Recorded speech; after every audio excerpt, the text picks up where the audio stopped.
طبعًا كلنا شُفنا الأستاذ محمد فراج وهو بيبارك للفنانة منى زكي بعد فيلم الست وهو بيعيّط، بس لو أنتم فاكرين إن ده كان عياط، فأنتم أكيد ما شفتوش علا بعد الفيلم.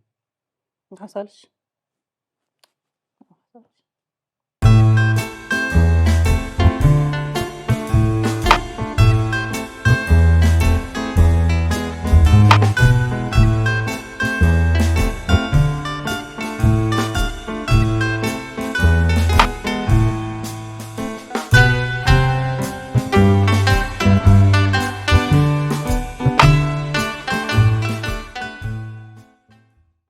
فيلم الست، تعالي نتكلم عن القصة.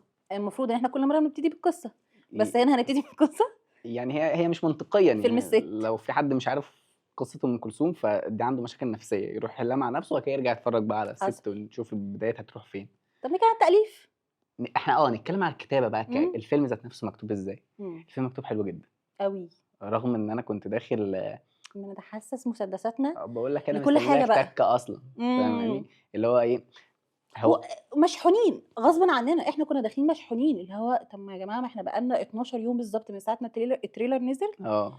وإحنا داخلين بقى الناس اللي هو قاعدة فاهم، تتخانق وبتضرب في بعض ها وحملات هتعوقوا إزاي؟ إعلانية بقى ويالّا وكُلّه قاعد بيشتم في كُلّه، الموضوع كان صعب، أنا اكتشفت آه. إنه كان قاسي أوي أنا عليهم. قُلت بقى يعني بما إننا بنتكلم على الكتابة، فأنا قُلت بقى إيه، هالاقي حاجة في الكتابة كارثية بقى، هالاقي إمم. حاجة مك ما الموضوع مرسوم، يعني القصة مرسومة بطريقة أنا فعلًا لدرجة إن أنتِ يعني إحنا مسكناكِ بالعافية بعد آه. أنتِ انهارتِ أنا مننا، عيطت. المشكلة أنا فاهماني؟ عيطت بدري فده أوي نجاح من يعني. أول الكاتب، إمم. اللي هو رسم التسلسل. لمسنا أوي. آه، هو إحنا كده كلنا عارفين أحداث كتير من حياة أم كلثوم، ده حقيقي. وأكيد عارفين إن هي هتموت في الآخر، يعني أكيد ده حقيقي أكيد ما عيّطتش بديهيات. اللي هو إيه ده أم كلثوم ماتت، مش ده. أيوه. وكلنا برضه شُفنا عادي ال ما أنا مبسوط العزا بتاعها وكل بالترتيب ده. الزمني، يعني كان في فلاش باكات كده بنرجع، يعني إحنا رُحنا إمم. ل52 بعد كده تاني رجعنا إمم. ل44، يعني رُحنا لسنة 52 ورجعنا ل44 ما علشان فصلتش نربط ثانية، بحاجة، ما فصلتش ثانية. يعني الربط اللي حصل ما بين المشاهد دي في أزمنة مختلفة، أنا حصل. حاسس إن هو حلو. أوي. وأنا كمان كان عندي مشكلة مع اختلاف شكل أم كلثوم في التريلر، ساعات تطلع كده وساعات يا هنتكلم على ده جماعة لأ، هو بس تمام، قبل أي حاجة ربنا يسامح اللي قرر ياخد الشوتات دي بالذات ويحطها في ده التريلر، حقيقي. ده لو عنده تحدي مع نفسه إن هو يختار آه، أسوأ شوتات اتاخدت لمنى زكي مش هيعمل كده. لإن فعلًا دي ظلمت الفيلم جدًا، بس في نفس الوقت أنا من وجهة نظري شايف إن هي اديته بيك، بس هنتكلم ده بعدين، ما اديته مش ده دفعة البيك اللي كده. هُم أكيد كانوا عايزينه، لإن منى زكي هي يعني منى زكي دايمًا بيحصل لها كده تحت الوصاية طلعوا جلدوها وفي الآخر عملت حاجة فوق العظمة، فهي منى أنت زكي شايف إن ده مقصود؟ دي بتيجي معاها، هي ده بس هنتكلم على ده بعدين، ماشي، تمام، يعني ماشي، نتكلم ماشي. لمّا نيجي نتكلم في ده نتكلم في ده بعدين. فإحنا بما إننا بنتكلم على الكتابة، إمم. إحنا بس كان عندنا مشكلة واحدة، إحنا ما نصرّحش كتير، بلاش تصريحات، تصريحات فاهماك. ما عارف ليه كمان؟ أنت ليه حسستني إن أنت على راسك بطحة؟ أصل أنا ما باعرفش إحنا إيه كلمناك في حاجة؟ لأ.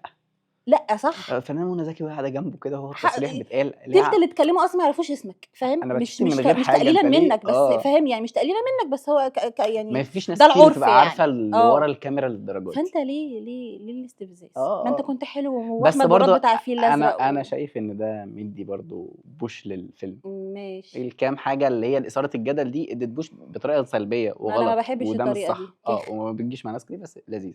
كفاية كتابة كده. بتتكلم عن شخصيات؟ تعالي نبدأ باللي عليها الجدل. ماشي والّا نسيبها للآخر؟ يعني في كام حاجة عايز أوضّحها قبل ما تعالي نسيبها في الآخر. ماشي، عشان هي هتُلدم في الحاجات اللي بعدها. هتُلضم في اللي بعديها فعلًا. آآ سيد محمد رجب؟ فراج.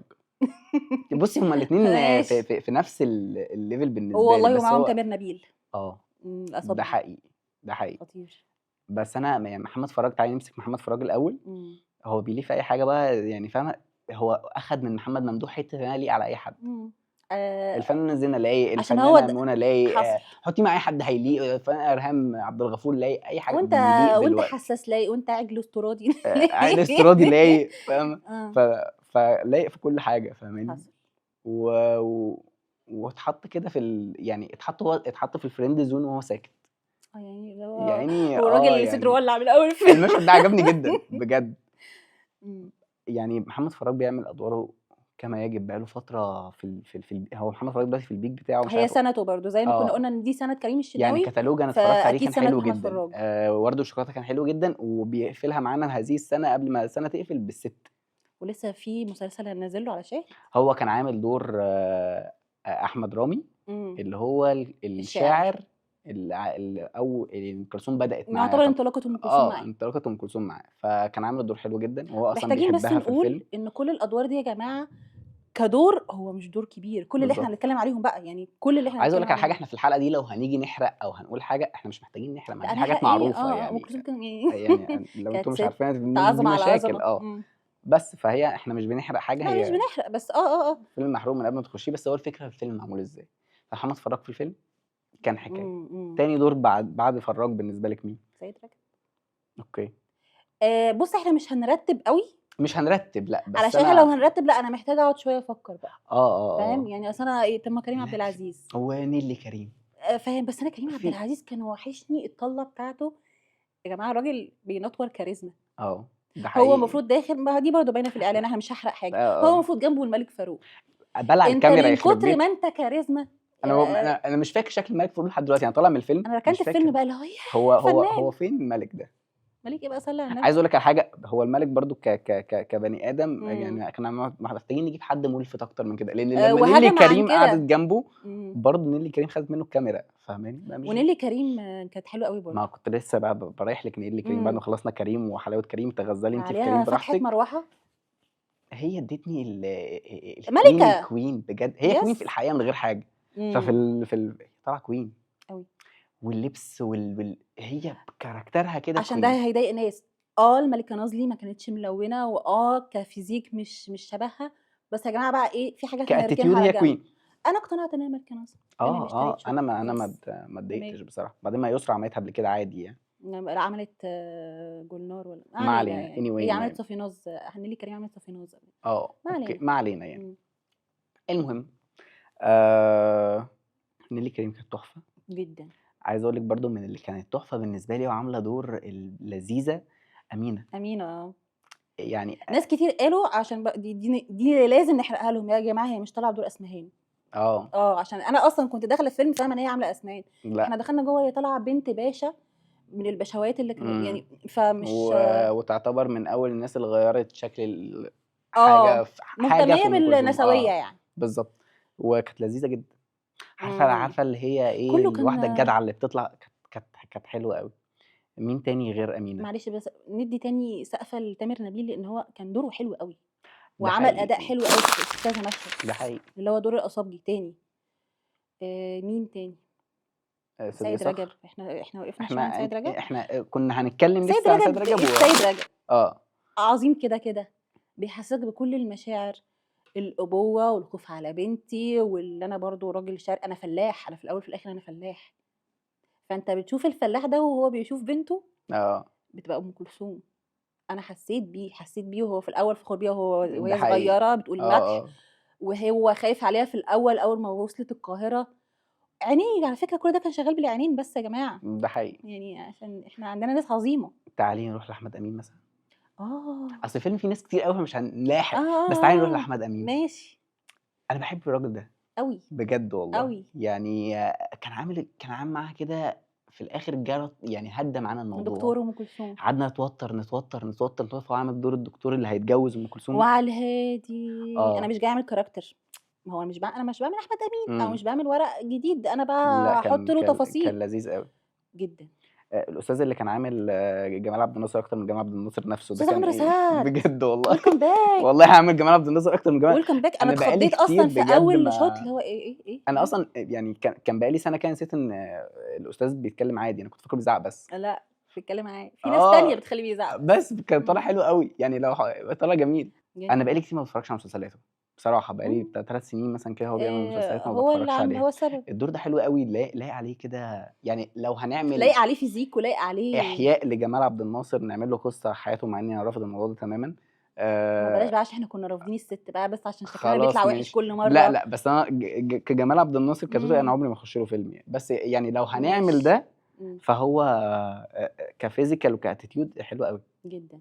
بالذات المشهد اللي ما بينه وما بين منى زكي في لما هي الآخر. بتنزل بقى من على المسرح أنت عارف إن وهي أنا ابتديت أعيط من هنا، من أول والله المشهد ده؟ ليه ما كانش في حاجه تعيط أنا بصراحه؟ ابتديت أعيط من ساعة الأغنية بتاعة مصر التي في خاطري، اللي هو إيه ده، إيه ده، انت إيه امتى الحاجات الوطنيه دي مش صحيت عارفة ماتش عندك مصر امتى؟ والجزاير فاهم؟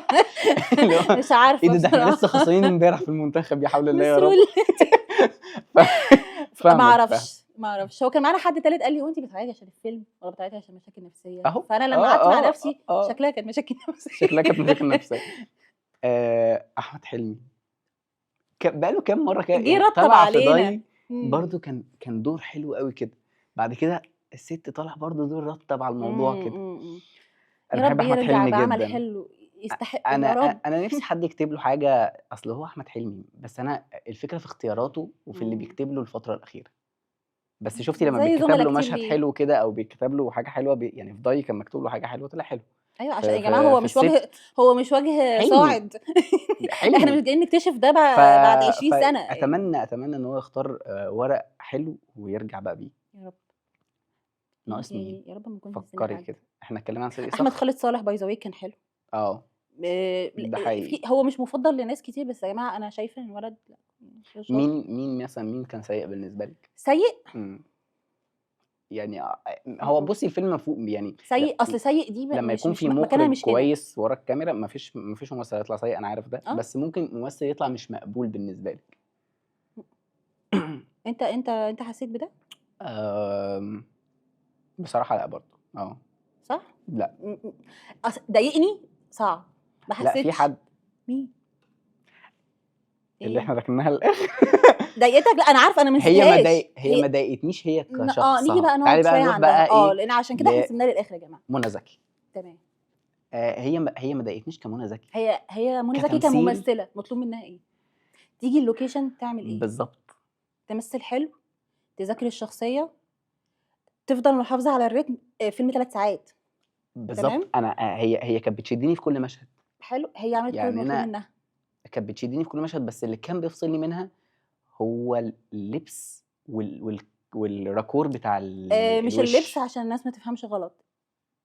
التكوين الجسماني بتاع منى زكي أكيد مش زي التكوين الجسماني بتاع أم كلثوم، بس كان ممكن ودي نعالج كانت ما ده بداية الخناقة. عشان كده باقول لِك لبس، ما إحنا كان ممكن نعالج ده باللبس. إحنا عملناها في إكس لارج مع أحمد حلمي. عملناها يعني بالضبط، عملناها في حاجات فاهماني؟ كتير، وبعدين في مش مشهد إحنا عملناها فيه جوّه الفيلم، اللي هو إمم. المشهد اللي دخلت فيه مع يعني في مشهد كده في آخر في الفيلم مشهدين أنا حسيت في مشهدين في روح أم كلثوم حضرت فجأة كأنها تقمصت أم اللي كلثوم. هيخشوا يتفرجوا على الفيلم في آخر بعد ما خلّصت الحفلة بتاعتها ودخلت للولد، أول ما بتفتح الباب أنا اتخذت في هي أم الكرسي كده كلثوم اللي هو إيه العبط ده أنتم بقى؟ جبتوا أم كلثوم إزاي إيه تمثل شغل معاكم فجأة؟ AI ده بقى؟ فاهم؟ والله أنا افتكرت أنت كده من فاهم كتر ما يعني. هي فعلًا شبهها. لأ، في لقطات أنت هتجزم اللي هو لأ، فليه في إحنا ما حاجة عملناش كده بقى ملعوب. طول الفيلم؟ تمام. الماسك معمول حلو أوي بقى في المشهد ده.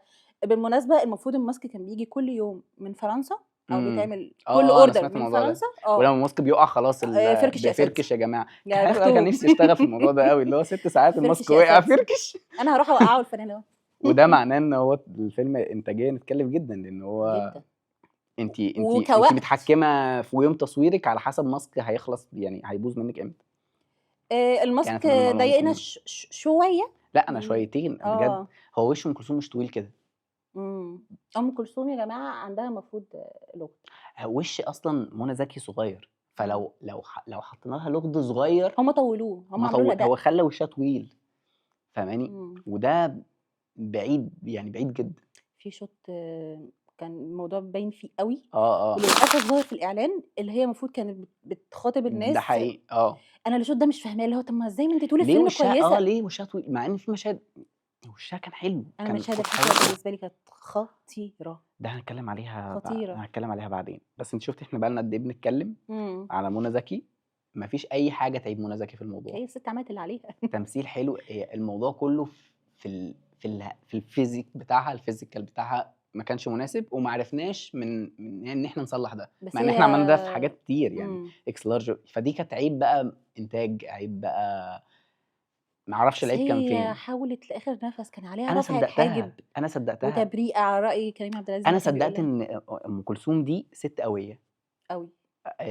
وس وبمناسبة هم عشان دي ترجع للكتابة. هما مش مطلعينها ملاك بجناحين، بالضبط، لمّا شُفنا مطلعينها إنسانة في جدا، الانتخابات لمّا كانت عايزة برضه فشل قتيلة الانتخابات، الانتخابات. أنا هاخد الانتخابات دي يعني فعادي راحت قالت ما علينا يعني عشان مش هتبقى عايزين رخمة، نحرق التفصيلة دي مش سيبها لهم عشان هتحرق هي عشان هي كانت حلوة، حلوة أوي. حلوة. فهي عملوا الدور الصح. على فكرة هو اللي عيّطني إن منى زكي وصّلت لي رحلة أم كلثوم أوي، آه، اللي وكان هو صعب أي حد تاني في الدنيا يعني يجسّد ده، لإن هو محتاج تعب. بُص أنا ما بقيتش أقول بقى صعب وسهل لأ، أنا وألوّش حاسس عشان أنا إن إيه، أنا حاسس إن حاليًا صعب، لأ، صعب حد هي منى زكي صعب حد يجمّع كل ده. لأ منى زكي في حتّة برضه لوحدها يعني. برضه الصوت يعني هي عملت طبقة كده أنا أول مرّة أشوفها لمنى زكي قريّبة يعني أنا ما شُفتش أم كلثوم وهي بتتكلّم في الحياة كتير، إمم. كام لقاء ده كده. ساعد في الموضوع على فكرة. أنا حاسس إن هي أخدت طبقة كلام كده ما ينفعش مش أي ممثلة تعرف تعمل ده، إمم. وتفضل محافظة على ده ل3 ساعات تصدّقي بغض النظر إن في مشهد أو مشهدين وفي هو لكنة فلاحي مش لكنة فلاحي، صعيدي. التضجينة في آخر الجملة كده الصعيدي دي ما هي غصبٍ عنها لازم تبقى لازقة فيها، لإن هي قعدت جبّارة، 20 سَنة في السنبلاوين، فأنا أكيد جبّارة. مش هانسى ودي كانت الaccent موجودة في أم بتاعتي. كلثوم في الحقيقية، ف اللي يضبط ده في التمثيل ولا يا جماعة مش طالعة زي ما كانت بتعمل في كده أوكي، بجد عشان إحنا شُفنا الناس ظلمتها بطريقة ربنا مش يسامحنا بقى يا طبيعية، أستاذ نبيل، ربنا يسامحنا والأستاذة كلنا. ظلمتها بطريقة مش لا، لا، طبيعية، لا، لأ، مش لدرجة مش طريقة مش طبيعية، بس وبجد أنا كنت داخلة باتحسس مسدسي يعني منى زكي ماشي، كانت تحفة. أوي. تعالي بقى نروح على قبل ما نروح إحنا كنا هننسى حد عشان هو برضه كان عامل دوره حلو، أوكي. أحمد رضوان اللي كان قايم بدور ابن أختها، آه، كان جميل، آه، كان جميل أوي، كان تحفة برضه. فبرافو، كده كل خلّصنا الممثلين الشخصيات، تحفة بصراحة، أعتقد إن إحنا خلّصنا أنا كان الشخصيات نفسي يعني، أشتغل باغير قبل أوي في الموضوع ده، لإن بس أنا كان باجيب غيرة نفسي حلوة، اللي هو أنا عايزة أبقى جزء من ده. تعالي بقى إيه، إمم. نروح لورا الكاميرا يالّا. ونبدأ بالعظيم، بالمُخرج. ماشي، إحنا المفروض كل مرّة بنمسك المُخرج ده اللي ورا الكاميرا، بس إحنا المرّة دي هنمسك كذا حد ورا الكاميرا ونقعد معاه شوية. لإن إحنا فعلًا محتاجين قعدة. أبطال. ماشي، بس تعالي نبدأ بالقائد ماشي. العمل. أستاذ مروان حامد. إيه الجمال ده! هو كل فيلم أنا كل مرّة باقول خلاص ده هو وصل ده level مروان، ده خلاص ده آخره. الأستاذ ممكن مروان حامد ده آخر حاجة ليه. ممكن أنا أقول حاجة تانية خالص؟ قولي. هو صالحني أوي بالفيلم ده، كان إيه مضايقِك؟ كيرة والجن. ما بنقولش كده بس خلاص. أنا قُلت سامحيني في يا حاجات كتير صاحبي تانية.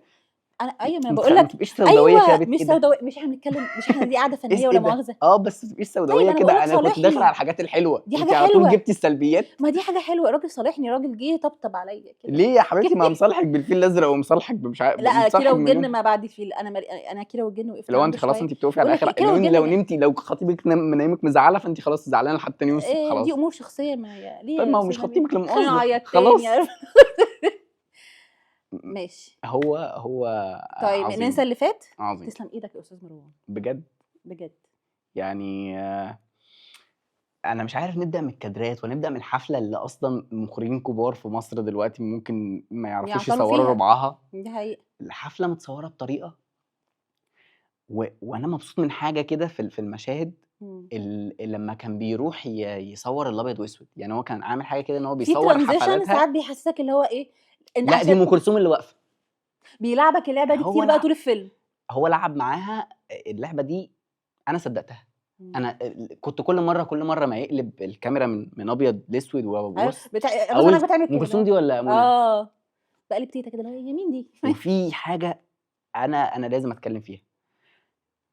يعني في مُخرج أنا باحبه جدًا، إمم. لمّا كان في دور مُعتمد على الlip sync كريم الشناوي. ما تستني، ما تستني استني مش عايزين ما تاخدني ماشي، أوكي، في مُخرج مش عايزاه هو أستاذ كريم الشناوي في ضي. إمم. كان الموضوع كان سيء مع الlip ضي sync لإن هو كان كان الlip sync وِحِش.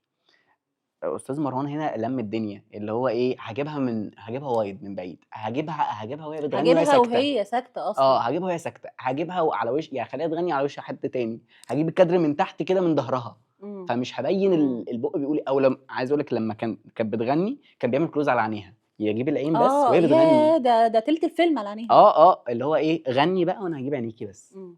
فعالجتِ لي حتّة أنا كنت خايف منها، هي وقعت في مشهد واحد اللي هو بتاع أستاذ محمد فراج لمّا في قابلها الأول. في الأول، بس في باقي المشاهد شابوه، شابوه يا راجل إيه ده، إيه الحلاوة دي. كل اللي أنت قُلته ده بالاشتراك مع حاجات كتير. لأ، بالاشتراك مع أحمد حافظ المونتير. عشان في حاجات كتير من اللي انت التقطيعات دي قلتها، صعب. في حاجات من اللي انت قلتها دي، طب ما دي احمد حافظ، لا ده دي مروان حقيقي. حامد، لا ما فهيبقى في لعبه اللي هو ده اه ولا ده، فلا يا جماعه، ما احنا برضو احمد حافظ ده تاريخ. احمد حافظ هنتكلم عليه لوحده. ماشي تمام. ماشي كمل شويه ماشي. في ايه حاجات تانية عجبك مثلا في الاخراج؟ لا كل حاجه، اللي رتم 3 ساعات، فيلم 3 ساعات دي ما حصلتش بقالها كتير يعني قوي. احنا في فيلم احنا قلنا لو شلنا منه ساعه، كان في حلقاتنا السابقه كنت اه ده بقى انا مش عايز اشيل منه دقيقه، ايوه لان طب الدقيقه لو والله اتشالت العظيم انا هتفرق. كان عندي استعداد، ودي من غير اي مبالغه، يبقى ودي 4 قلتها. ساعات. طب ليه لا؟ طب ما انا مبسوطه، انا مش متضايق. طب ما انا مبسوطه، إيه، انا اول مره ابقى عايزه البريك اللي هو ايه، لا انجزوا انجزوا اصل انجزوا انجزوا. ده فخ اه الفيلم، اللي هو فخ الفيلم الطويل اللي بيبقى طويل قوي ده، عدد ساعات طويل قوي، فده بيوقع المخرج على طول. اصل هو كمان عدد ساعات طويله، وهو الفيلم ما هو في الاول وفي الاخر ما فيهوش الاحداث، انت خلقت ده انت ولا ازاي؟ مستني انت تويستايه، عملت ولا الايقاع مستني المشاهد ده ولا مشدود مشاهد ازاي؟ اكشن، انت بالظبط. بتحكي حكايه، اغلب الناس اللي قاعده عارفاها اتليست انت عارف 3 90% ارباعها. منها اه. يعني فاهم. بس عايز اقول لك يعني مثلا ايه اللي اتفرج مثلا على حلقه للدحيح، بتاعت ام فهو كلثوم. حارق تقريبا اول 40% من الفيلم، يعني اول امم جزء من الفيلم. بس انا قاعد مستمتع. ليه؟ لان انا لما كنت بتفرج على حلقه الدحيح بتخيل ده ممكن يكون حصل ازاي. الفيجواله دي احنا شفناها اه. قدامنا بشكل متلمع. انت حققت لي الخيال في دماغي بطريقه احلى كتير، اللي هو امم انا صدقت. فبما اني وصلت هو لمرحله ان انا صدقت، فخلاص انا على فكره حبيت. هو مروان حامد شاطر قوي في الحته دي.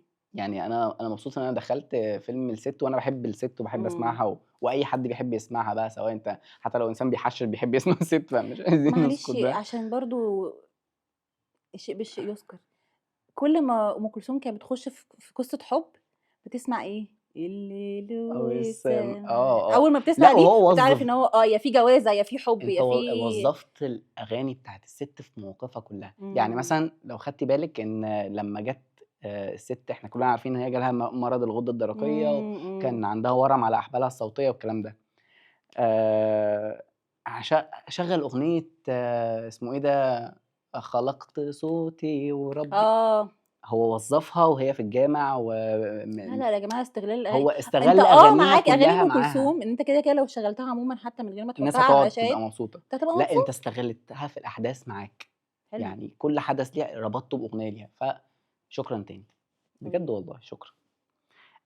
نروح بقى للي ورا ده، يعني للي زود ده. احمد حافظ.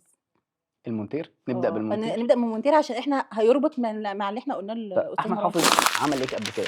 لا يعني ما نقول عملش مثلا ايه قبل كده، هو اخر حاجه اتاري في عملها الحاجات اخواتي. الحلوه. اخواتي، وانا بالنسبه لي انا قلت ده قبل كده في حلقه، انا اخواتي من احسن المسلسلات في انا عايز رمضان اقول اللي لك على فات. حاجه. واحنا قاعدين في السينما كان امم معانا حد، احنا اتفرجنا على جدع. تريلر لفيلم احمد مالك. كولونيا. تمام. فلسه هينزل. الفيلم لسه ما نزلش، الشخص اللي كان قاعد كومنت معانا واحد كده اتقال.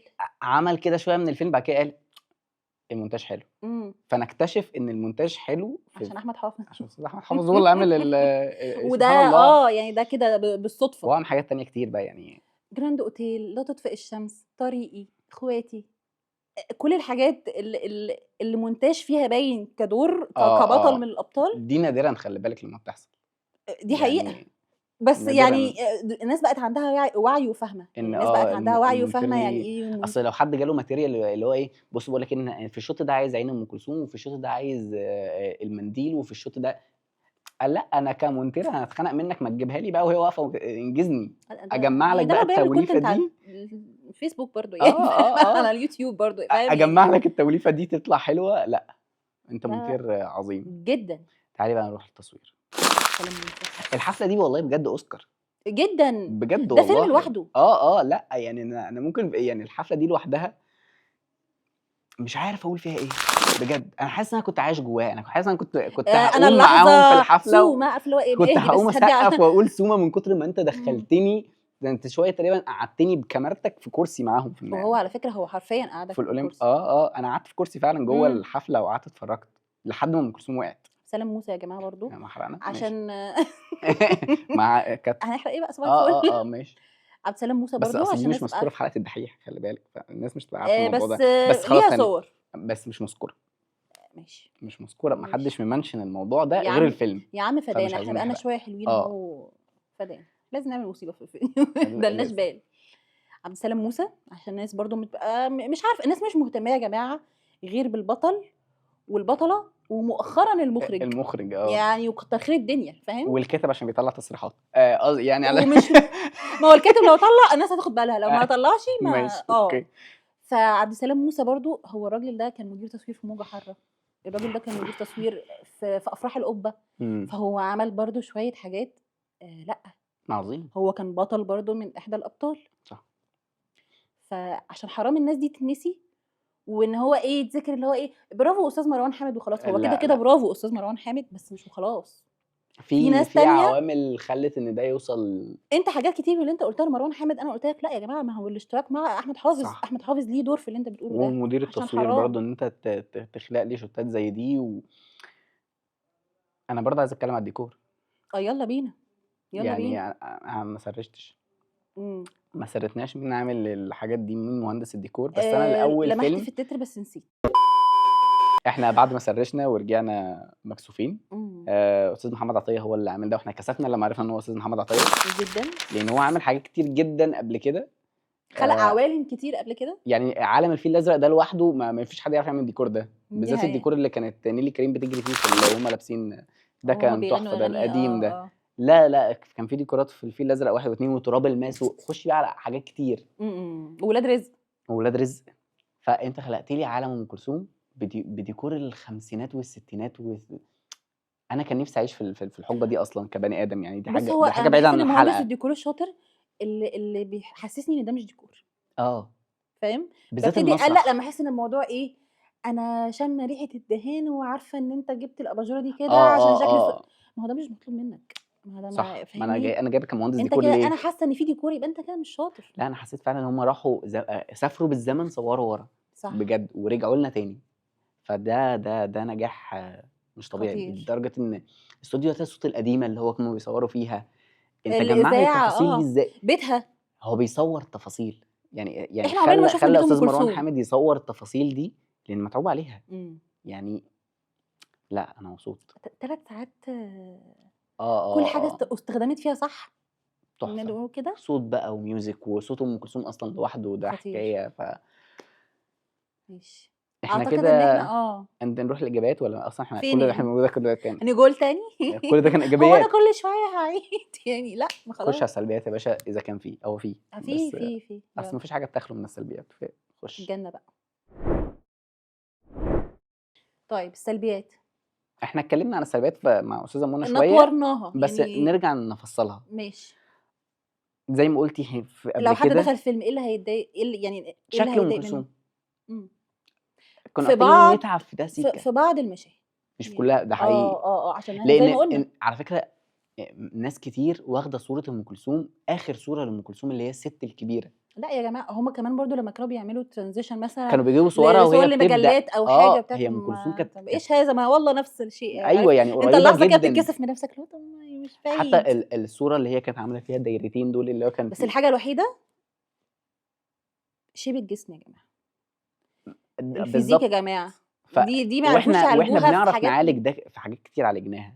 وبعدين داريها زي ما هي كانت بتحط كيب كده أو coat أو حاجة، خلّيها بقى كده طول ما دي الفيلم. الفكره بقى لكن لما في كنت مشهد بكلمك على هي الستايلست. قلعت وورّتني يعني هي قلعت وهي في المطبخ مع باباها ومش عارفة إيه، يا هي ممكن فنانة يعني بس ممكن تكون كانت ام كلثوم في هذه الزمن لان هي كانت صغيره ساعتها فممكن كانت بتكون ما بصي اصل ده اللي محفور في تاريخ في مخك ان ام كلثوم لأ، بالهيئه دي.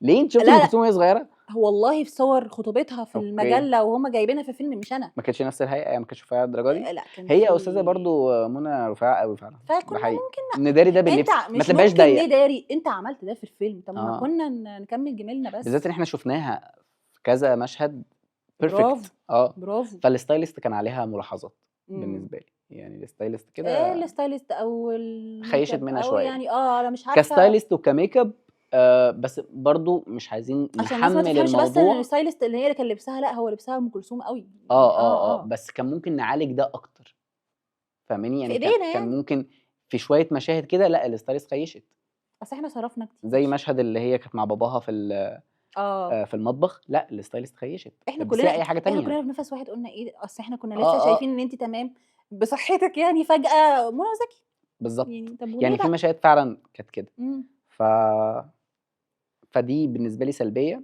السلبيه التانية بالنسبه لي صوت نسمة، اسمها ايه؟ نسمة محجوب. نسمة، انا بحبها جدا من انا الحته ايام. دي وقفت عندها شويه، انا مش هي طلعت قالت منى زكي مش عامله ليبسينج.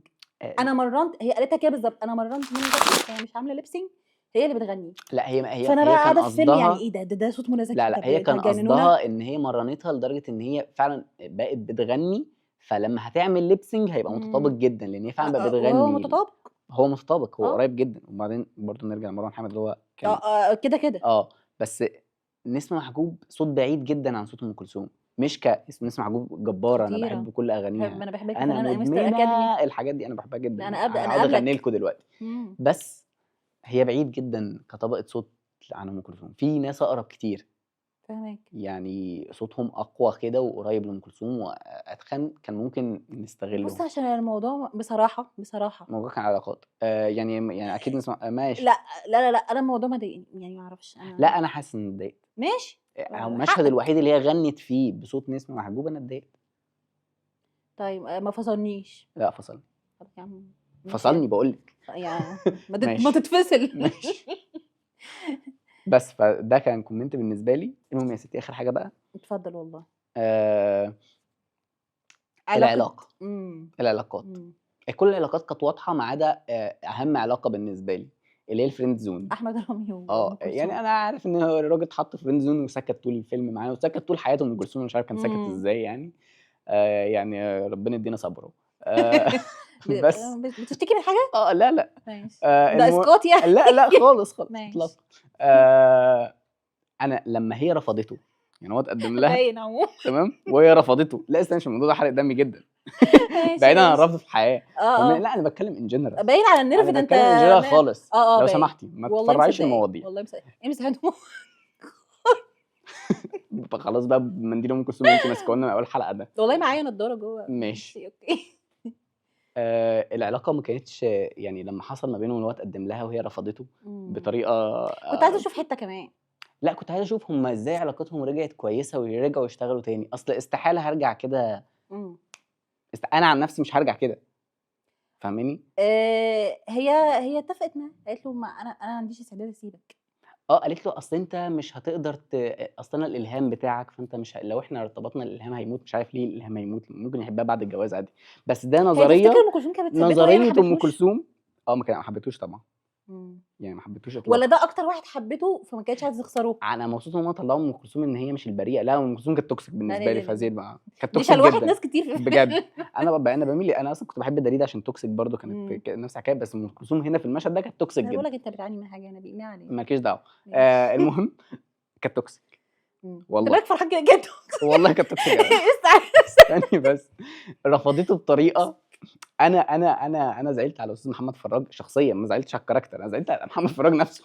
حقوق بقى فنانه زينه برضو عارفه يعني صدرها ولع في هو ورد انت ازاي والشوكولاته. اتكلمتي بكده انت ما بتعرفيش عمل ايه في ورد الشوكولاته ده دافن واحده قبل كده. انت ما حدش اداكي خلفيه عن وبعدين الموضوع. برضه هو اعطاها نظره برضه، كان بيفكر بس الظروف ما بس فاحنا كنا سمحتلوش. عايزين نشوف ازاي علاقتهم رجعت كويسه واستمر معاها هذه الفتره من العمر لدرجه ان هي اتجوزت وهو لسه معاها، يعني لسه بيكتب لها وبيلحن لها وهي لسه الهامه.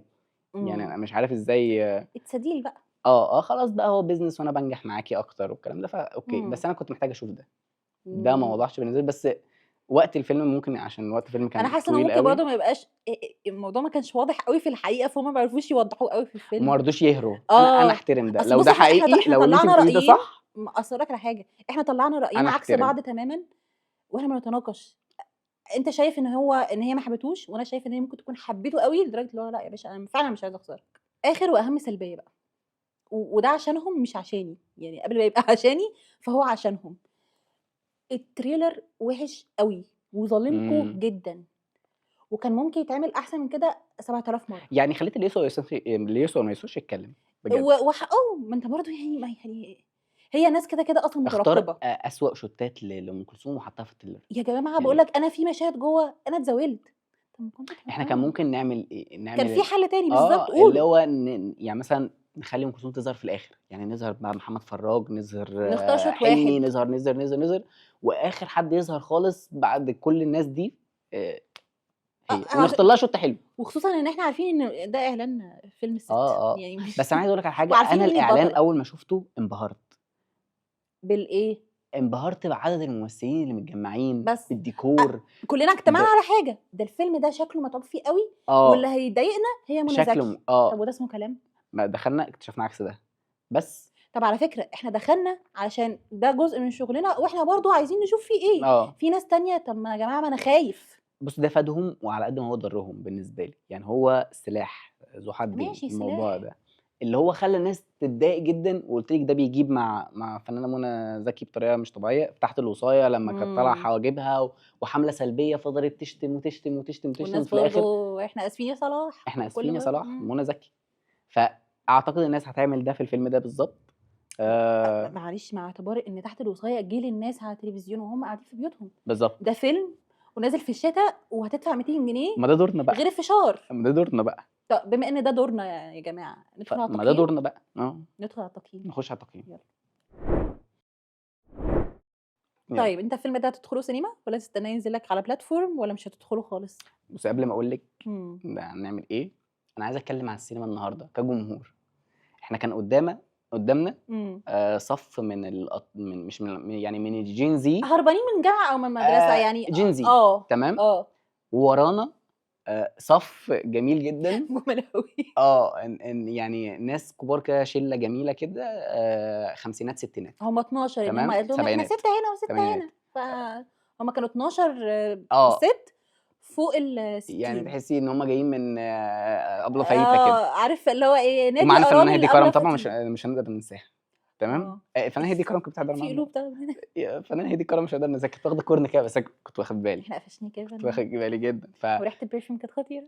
أنتِ رُحتِ شمشمتِ كل بعد على واحد بقى الكرسي لا بعد ما ما هي ايه رحتي شمشمتي دي. مش فاهم، أصل أنا رُحت خدت البركة انت اصلا تمام، طب ما علينا، انا شمشم يعني وانا متضايقه من قُلت يا رب اشمشم. نوصل لفنانة ما لا لا. علينا، يعني أنتِ معاكِ كده Gen Z وناس كبار وهدية كرم، فاهماني؟ واصحاب زينا داخلين. فالفيلم ده من غير تفكير لأ، إحنا لازم مم. ندخل، أنا هادخل وممكن أخشه تاني الأسبوع الجاي، كان في كابل ولمّا اربعيناتي ينزل كده جنبي قاعدين عارفة أنا اتفرّجت على ومحترمين. تايتانيك 4، 5 مرات، مم. الست ده هاتفرّج عليه 4، 5 مرات، ده اقل واجب بجد والله اقل والله، واجب. يعني أنا كل فترة كده هيوحّشني، هاخش أتفرّج عليه، اللي هو ما سمعت أغنية كده ما لأم مشاعره كلثوم حلوه كده قوي يعني إحنا أنتِ انهارتِ مننا، أنتِ ما خدتيش مش بالِك، الدرجه دي يعني. انهارتِ إحنا لمّيناكِ بالعافية، بس الحمد لله المسكره ما سحبتش.